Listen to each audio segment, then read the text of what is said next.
Olá, eu sou o Luiz, estamos aqui com mais um ISR vídeo aqui de férias.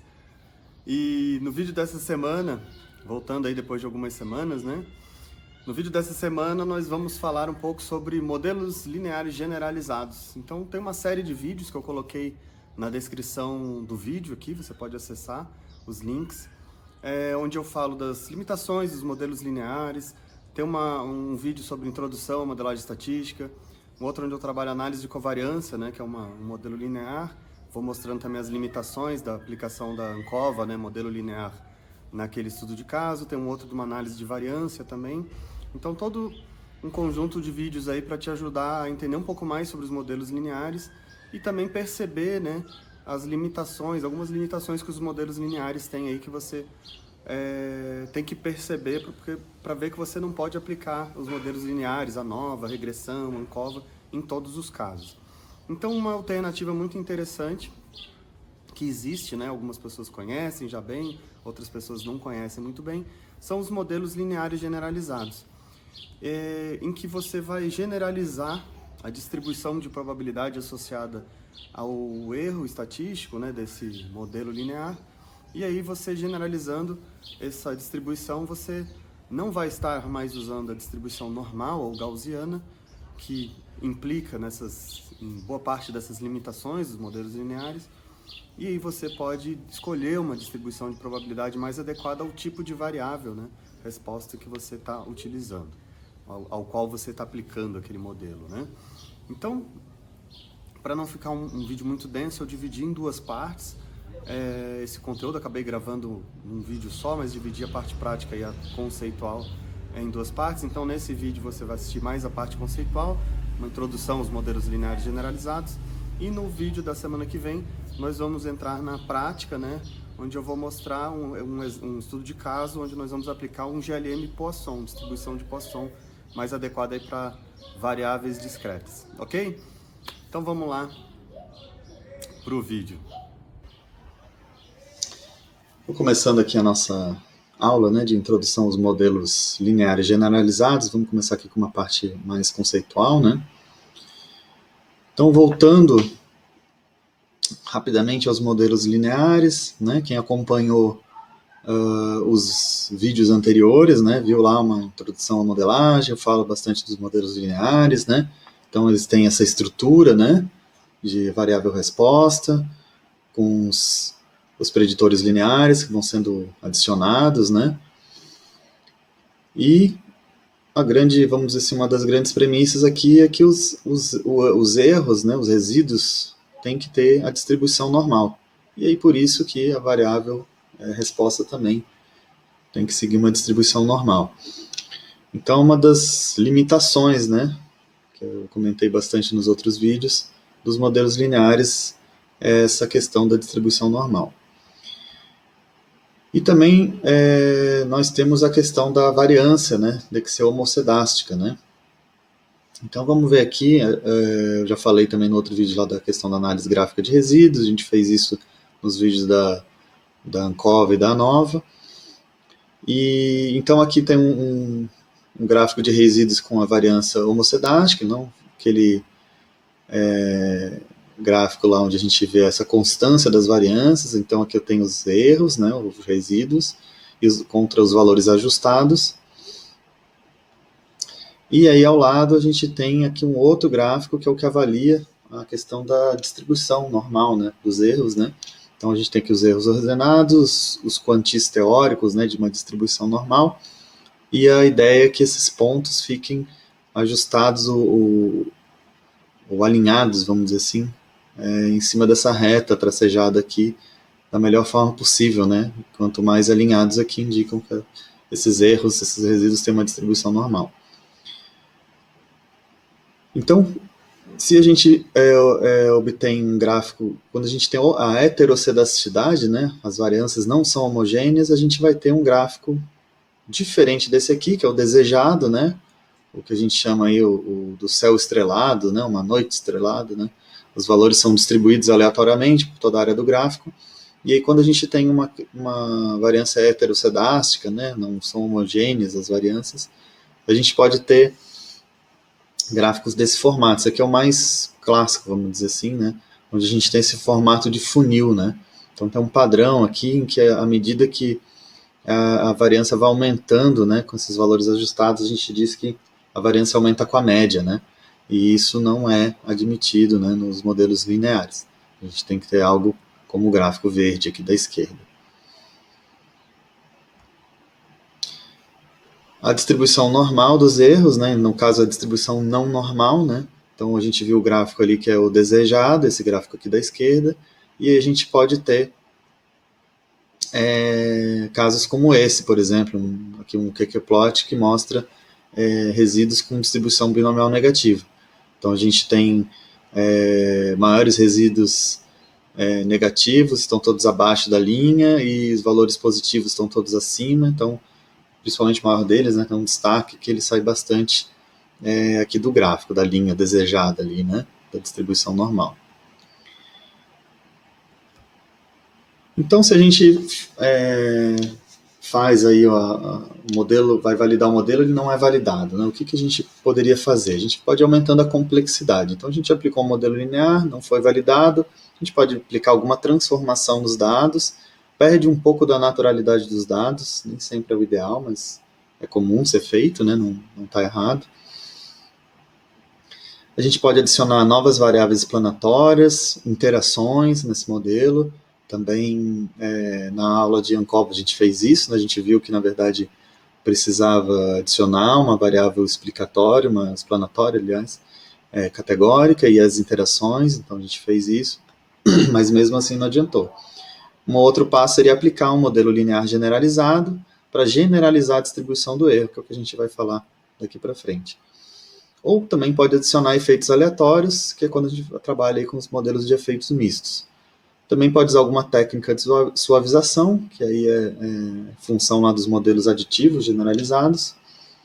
E também pode ser necessário adicionar uma estrutura de variância ou de correlação. Aí é uma função lá do GLS, dos mínimos quadrados generalizados. Então, nessa aula a gente vai aplicar aqui o GLM, né, para generalizar a distribuição do erro. Então, o GLM, ele consiste em basicamente 3 etapas, né, para implantar, né, um GLM. Você tem que identificar a distribuição da variável resposta, que essa é a ideia, né, você identificar essa distribuição, e aí você vai generalizar isso para os resíduos. Você vai especificar o componente sistemático, né, em termos das variáveis explicativas ou explanatórias, como a gente já fazia nos modelos lineares.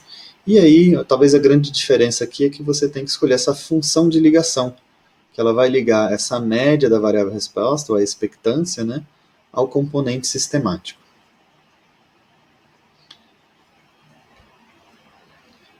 E aí, falando um pouco das distribuições, né, a gente vai escolher uma distribuição, então, que depende do tipo da variável resposta, né. Então, o primeiro passo ali, né. Então, se nós temos variáveis numéricas contínuas, a gente pode usar a distribuição normal, né, que é o que a gente usa aí no modelo linear. Agora, se nós temos variáveis dicotômicas, tipo presença e ausência, 0 e 1, né, a gente pode usar, então, a distribuição binomial. Se as variáveis são numéricas discretas, né, como dados de contagem, então, mais adequado é utilizar a distribuição de Poisson. E também tem o caso da variável ser numérica discreta, mas tem uma alta sobredispersão. Então, aí a gente muda essa distribuição para binomial negativa. E aí também tem o caso quando nós temos as variáveis numéricas contínuas, mas tem uma alta dispersão dessa variável numérica contínua, e elas são maiores do que zero, né? Não pode ser negativa nem igual a zero. Então, a gente pode usar a distribuição gama. E aí, nessa aula, a gente vai ver a aplicação do GLM Poisson. Vou chegar ali no exemplo, né, que a gente já tem usado, e vou dizer o porquê, né, mostrar o porquê que a gente vai usar o Poisson. E o GLM Poisson, né, pensando nas 3 etapas, né, lá a gente tem o seguinte caso aqui. Né, então, a gente tem a variável resposta, para modelar a média com Poisson. Então, a expectância é a média, né, das observações. E a variância vai ser igual à média, né? Então, essa propriedade, né, do Poisson é que permite que ela lide bem com a questão da heterogeneidade das variâncias, né? Porque ambas medidas, né, média e variância, aumentam ou diminuem juntas. Porque se à medida que a variância aumenta, a média está aumentando, né, ou se a média está aumentando, a variância está aumentando. Diferente lá do modelo linear, com distribuição normal, né, que a variância teria que ser constante, né, independente da média aumentar ou não. E aqui, no Poisson usa a função de ligação logarítmica, né, para ligar essa média a componente sistemático, né? Então, o modelo Poisson é utilizado para essas variáveis numéricas discretas, né, que são originárias de dados de contagem, que tendem a ser geralmente heterogêneas e são sempre não negativas, né, a gente não tem contagem negativa. Então, ele lida muito bem com essas duas questões, se não tiver sobredispersão.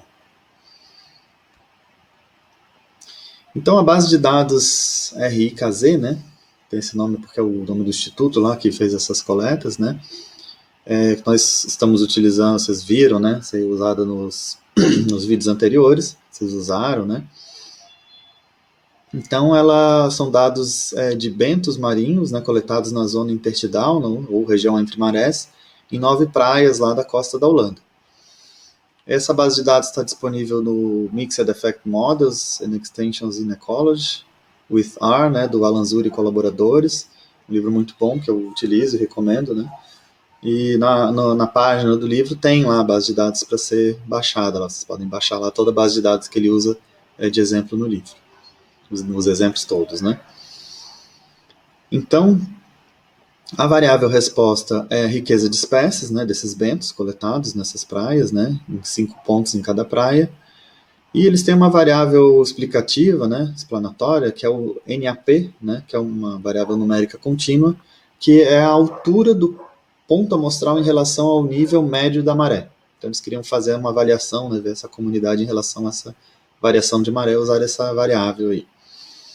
Então a primeira ideia seria aplicar uma regressão linear, né? Nós temos aqui uma variável explicativa contínua, né?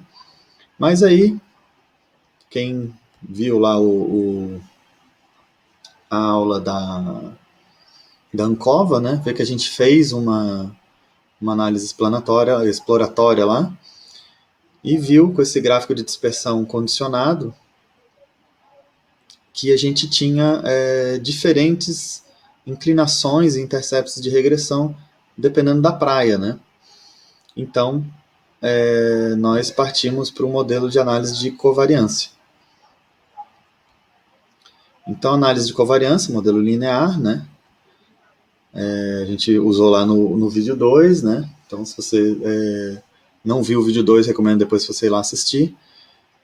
A gente aplicou esse modelo, né, onde a riqueza é a variável resposta, em função da variável explanatória, que é o intercepto, né, a variável explanatória é NAP, e os diferentes níveis, né, de praia, né? E, inclusive, ficou lá o melhor modelo como interação, né? Que indica que a gente tem tanto diferença de intercepto quanto de inclinação. Mas a validação do modelo não foi satisfatória, né? A gente teve problemas, não só teve problemas de heterossedacidade, né?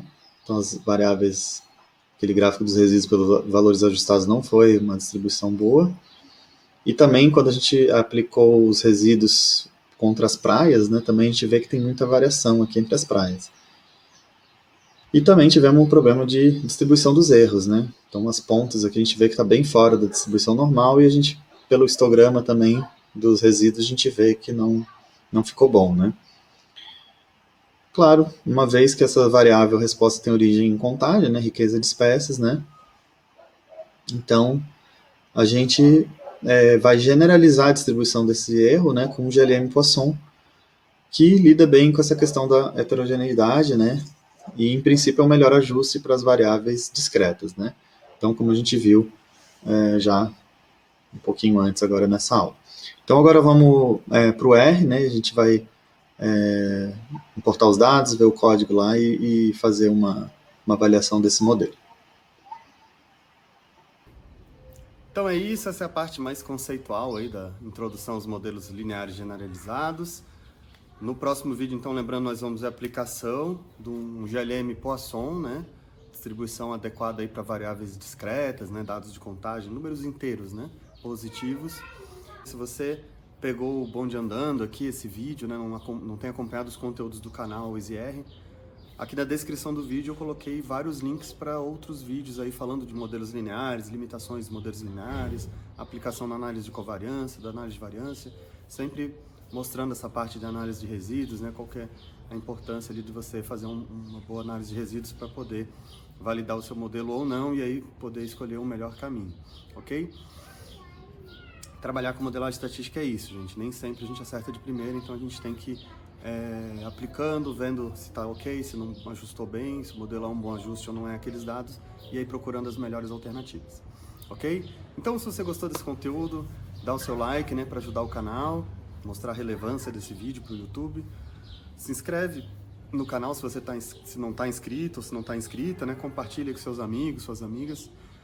E já aproveita, cria uma playlist, salva esses vídeos todos que eu coloquei no link aí de modelos lineares e já adiciona esse aqui junto também. Isso vai te ajudar a se organizar. Sempre que você precisar desse conteúdo, você pode ir na sua playlist aí de modelagem, né? De modelos lineares generalizados, encontrar o vídeo, assistir. E também mostra para o YouTube também que esse conteúdo é relevante e aí consegue alcançar mais pessoas. Beleza? Obrigado, eu agradeço o seu tempo, sua paciência aí e até o próximo vídeo.